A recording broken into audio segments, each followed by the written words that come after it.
தாவேக தலைவர் விஜய் அவர்கள் நாளைக்கு பெரம்பூர்ல தன்னோட முதல் பரப்புரையை ஆரம்பிக்கலாம் இருந்தாரு. அதுக்கு 2 நாள் முன்னாடி மனுவெல்லாம் கொடுத்துருக்காங்க காவல்துறைக்கு. அவங்க அனுமதியும் அளிச்சிருந்திருக்காங்க. ஆனா இப்ப பாத்தீங்கன்னா இன்னைக்கு திடீர்னு ஒரு பள்ளம் நோண்டி அதுல ஒரு 4-5 கம்பியை சுத்தி வச்சு இங்க 3000 பேர் கூடுறதுக்குண்டான அனுமதி இங்க கொடுக்க முடியாது, வேற ஏதாவது இடம் தேர்வு பண்ணி சொல்லுங்க அப்படின்னு கடைசி நேரத்துல சொல்லியிருக்காங்க. இதெல்லாம் மக்கள் பார்த்துக்கிட்டு தாங்க இருக்காங்க. ஒரு சிலர் எங்க விஜய் அவர்கள் பரப்புரை ஆரம்பிக்கலன்னு கேட்கிற நண்பர்களுக்கு பாத்தீங்களா, வந்தா அனுமதி கொடுக்கறது இல்ல, அனுமதி தர்றது இல்ல. இது ஒரு விஷயம் உங்களுக்கு தெரியுமா? அனுமதி மறுப்புங்கிறத எந்த நியூஸ் சேனலும் போடலங்க. எந்த ஒரு நியூஸ் சேனலுமே அதை ஒளிபரப்பு பண்ணல. அனுமதி மறுப்பு அப்படிங்கிறத காவல்துறை மறுத்ததை எந்த நியூஸ் சேனலோ செய்தி சேனலோ ஒளிபரப்பல. நல்ல வேளைக்கு தலைவர் விஜய் அவர்கள் கண்டன அறிக்கை என்னைய முடக்கிறதுக்காக இப்படி திடீர்னு ஒரு பள்ளம் நோண்டி இந்த கம்பிகளை வச்சிருக்காங்கன்னு அவர் அறிக்கை கொடுத்ததுக்கு அப்புறம் தாங்க நியூஸ் சேனல்லே வருது. இல்லைன்னா என்னங்க நினைப்பாங்க மக்கள்?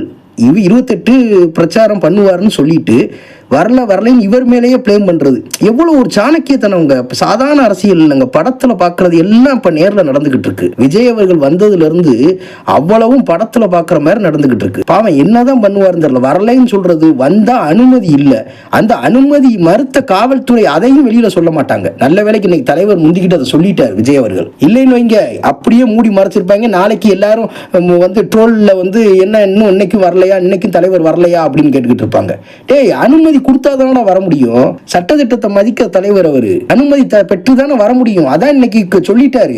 இனிமே நம்ம காலதாமதப்படுத்தக்கூடாதுன்னு அறிக்கையில விட்டார். பயம் இல்லைன்னு சொல்லிட்டு இப்படி பின்னாடி இவ்வளவு வேலை பார்த்துக்கிட்டு இருக்கீங்களே அப்படின்னு. சேகர் பாபு அவர்களுக்கெல்லாம் இது ஒரு பொருட்டே இல்லைன்னு வாயில வட சுட்டு போவாரு. ஆனா பாத்தீங்கன்னா பின்னாடி என்ன பயம், இதெல்லாம் பயங்கர பயம் இருக்கிறவன் தான் இதெல்லாம் பண்ண முடியும்.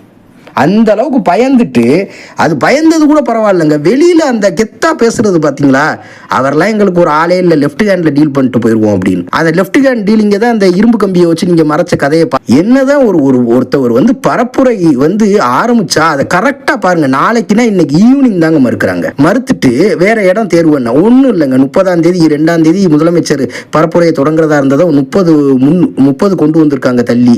இவர் அதுக்கு முன்னாடி ஆரம்பிச்சிடக்கூடாதுங்க, வேற ஒன்றும் இல்லை. அதுக்கு முன்னாடி வேட்பாளர் என்ன வேணாலும் இன்னும் 10 நாள் இல்லை 15 நாள் கழிச்சு அவர் ஆரம்பிச்சாலும் நீங்க பண்ணி வச்சிருக்கிற பரப்புரை எல்லாத்தையும் ஒரே நாள்ல முடிச்சு விட்டு போயிடுவாப்ல. நீங்க தடுத்தீங்கனாலும் தாவேகா வெற்றி பெறும், கான்ஃபிடென்ட்டா இருங்க.